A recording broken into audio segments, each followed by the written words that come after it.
Oh hey, welcome to my desk. Today I'm going to be drawing X-Men 97 again.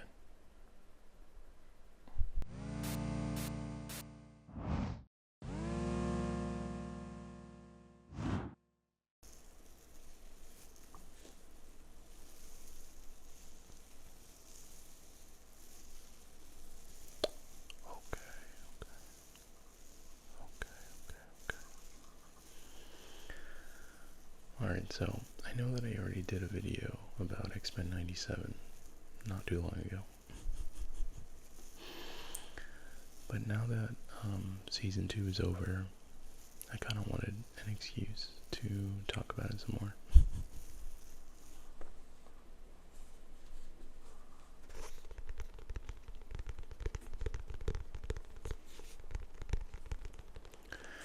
And I did really enjoy this season, maybe even more than the first one. Somehow felt like more focused somehow. I don't know.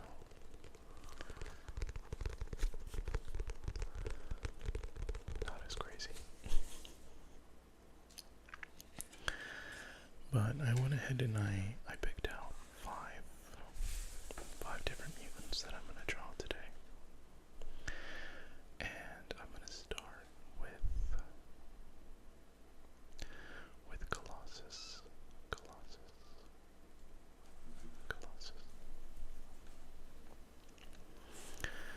And I wouldn't say that Colossus is a super important role or like forefront role in this season or even the first one.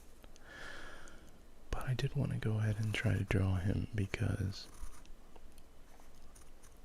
unlike a lot of the mutants on this show, his character design and the features on his face are kind of defined more by shapes rather than lines. I think just as he's made of metal, so like I just thought it would be like an interesting and challenging exercise to draw. And I do really like Colossus. I would say his most important contribution or sequence in this season. Well, first we get a look at a flashback scene from season 1 when he's on Genosha, which is the island that mutants created to seek refuge from the rest of humanity, but is attacked by sentinels, those, the giant robots built to kill mutants. And we get like a sad scene where he loses his sister. Apparently. I mean, with cartoons you never know. It could be cool to see her come back in a future episode. But I feel like that experience really informs his role in season 2, which is like sort of like a leading member of the Acolytes. Which is a group of mutants that follow in the footsteps of Magneto, and they don't really believe in human mutant coexistence. So they're kind of like almost like a terrorist group, but I do think that Colossus in particular is more open-minded to forgiving, and he is canonically an X-Man. So we do get to see that kind of duality of Colossus in this season, which I think is cool. I also really like his Russian accent. But okay, so that was Colossus. Good guy. Okay, so now I'm gonna do Gambit. Gambit is very important to this series and to the main story. And I did get a comment or two on the last video asking why I didn't draw him. And it's a fair question. He's honestly one of my favorites, but the real reason I didn't try to draw him before is because of this hair. Honestly, the hair in this series is probably the hardest part to draw of any character, not just Gambit. There's just so many details and the stuff going on, a lot of volume as well. But I'm just going for it here. I know it's not going to be perfect, but try not to judge me too harshly, please. But yeah, Gambit is really important. First because of his relationship with Rogue, and we get to see them kind of struggling with his inability to touch her at the early on in the series, which is a running theme. And then later as a tool of the big bad of the season, which is Apocalypse. And as you can see in this image, he doesn't look how he usually does, because he's been transformed into the Horseman of Death, which we've seen earlier in the original series, that the same thing happened to Archangel, and then he was freed. So there's like hope for Gambit at this point. And in this episode, we get to kind of revisit the backstory of Gambit and the lore of his home in New Orleans. And there is kind of like this gothic horror, southern gothic horror vibe to that setting, which I think is cool. And is like his former teammates and stuff.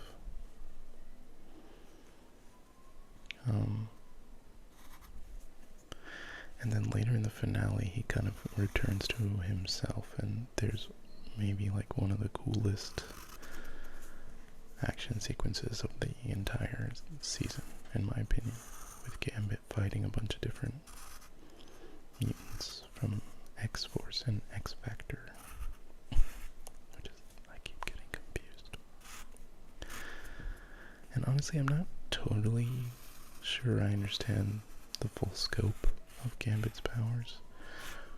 I mean, I know that he can throw these like exploding playing cards, and I think he can like combust stuff, but I'm not sure like to what extent and what that means. I feel like maybe it's like similar to Jubilee, but I don't know. I feel like a lot of mutants have like the same powers, but like in a different font. Okay, so that was Gambit.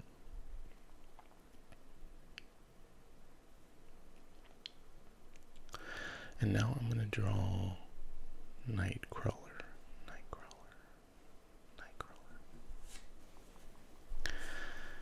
And Nightcrawler is also, one of my favorites. And another one that I avoided drawing last time because it seemed really difficult. But I'm gonna go for it today. Yeah, but similarly to Colossus, he doesn't have a whole lot of lines on his face. It's mostly like shapes, which I think can be a little bit challenging to get the proportions right in that case, But let's see. And I do think in general, Nightcrawler is a kind of underutilized character in many iterations of X-Men. will never forget the opening sequence of X2 as like maybe one of the coolest action moments of any X-Men movie. Just so cool, so well choreographed. If you haven't seen it, you should definitely go give that a watch. And he does seem to be one of the more morally upstanding characters, even when it's difficult. He does get kind of a dedicated episode in the one I was talking about before with Colossus, where he's trying to defend his half-brother against the Acolytes. And he has a really cool fight sequence with, I can't remember the guy's name, but the leader of the Acolytes. And he makes, some tough decisions, for sure. Not just in that episode. But yeah, I really do like his character. And I think that it is probably on purpose. The ironic fact that he's so religious. And in spite of the fact that he kind of looks like a demon. He's got these fangs and these like glowing eyes and the kind of like demon looking tail. I also love that he fights with like swords in his hands as well as with his tail. I think that's really cool detail. Yeah, and his glowing eyes and his accent.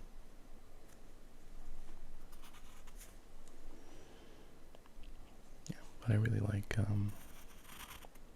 Nightcrawler. I'm glad that he got a little bit more attention in this season. Hopefully we get to see more of him. I don't know. It's really hard to not to spoil things when I'm talking about this, but I'm trying my best. Okay, so now I'm gonna draw Polaris. And I almost didn't draw her either because of this hair. There's just so much going on, and I'm already anticipating screwing it up, but you only live once. But yeah, she does play a pretty important role in this season, and I didn't honestly know much about her before this. I did look her up and kind of read some of her backstory from like the comics and stuff, but I didn't really know much about her before. She is Magneto's daughter, but I guess he abandoned her. They didn't really like have a close relationship, but she does tend to have a lot in common with her father. She also has magnetic powers, but I don't know, it's expressed differently. I don't know to what extent her powers are different. But she has these kind of like green force fields, and her hair glows green. I really like the way her powers look when she uses them. It's really cool. And her characterization is like very, very cool to me. I feel like this is not something that is explored a lot in this series, but I was reading that a lot of her storylines have to do with her mental health. That she kind of goes off the handle sometimes. Even though she's a good character and one of the original X-Men, she struggles and sometimes does some pretty chaotic stuff.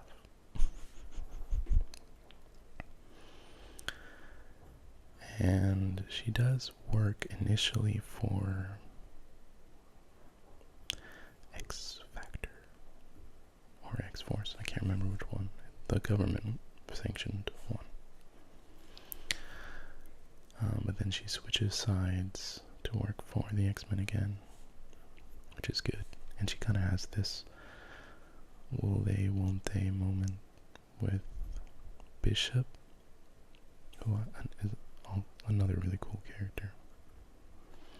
I'm kind of fudging this eye because I don't think the hair was supposed to go there, but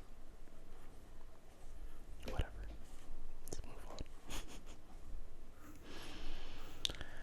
But yeah, she doesn't like Magneto. She does like Bishop. And I think in the comics she does also have like a romantic relationship with another member of X-Force or Factor. I can't remember who though. It's like someone related to another X-Men. But that's not in this story. I do really like her intro as well in the intro. One thing I didn't realize about the show right away is that there's subtle differences in every episode to the intros, which is pretty impressive because it doesn't take no time, to make those. So like shout out to the animators, honestly, for really taking their time and doing those little details. I watch a lot of those like post-episode breakdowns where they like point out Easter eggs and stuff, and it's crazy how much detail goes into every single thing. Okay, so I think I'm gonna do one more today, and that is Psylocke.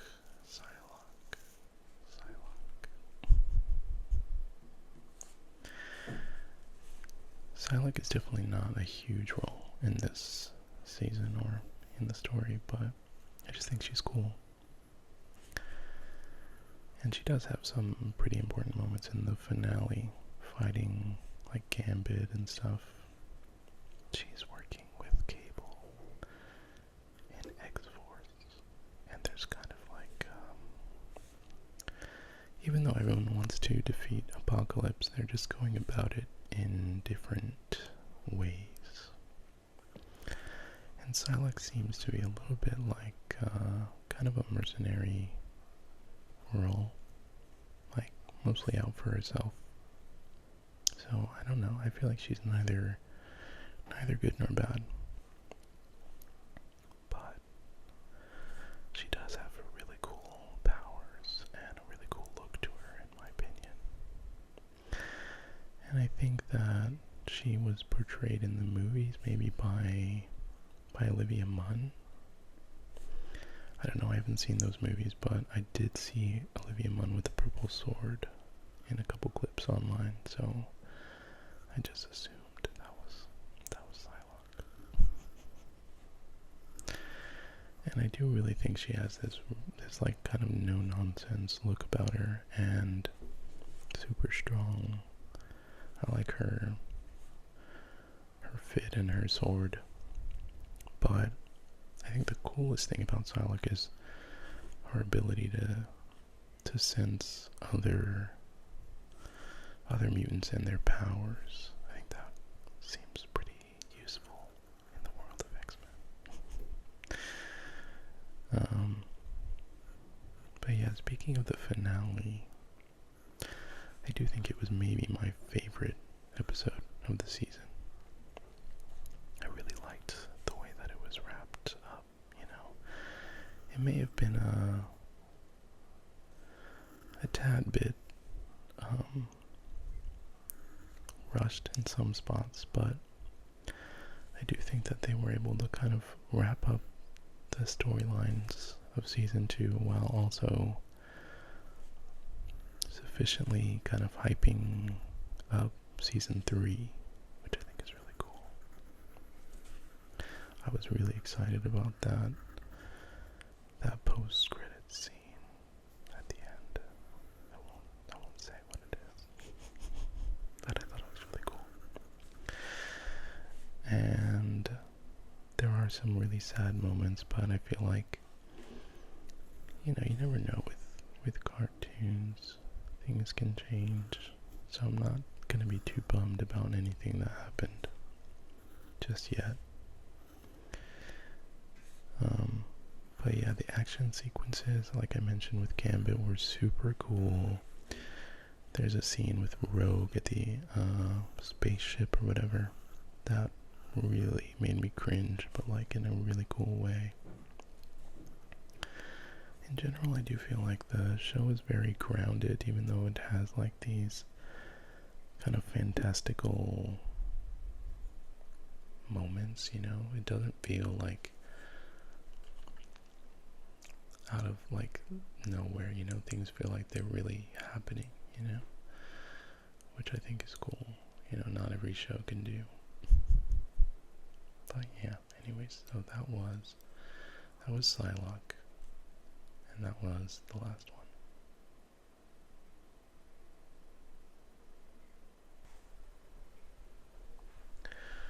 Well, I hope you like this one.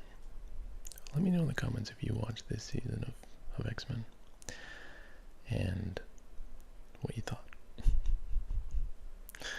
And I will see you in the next one.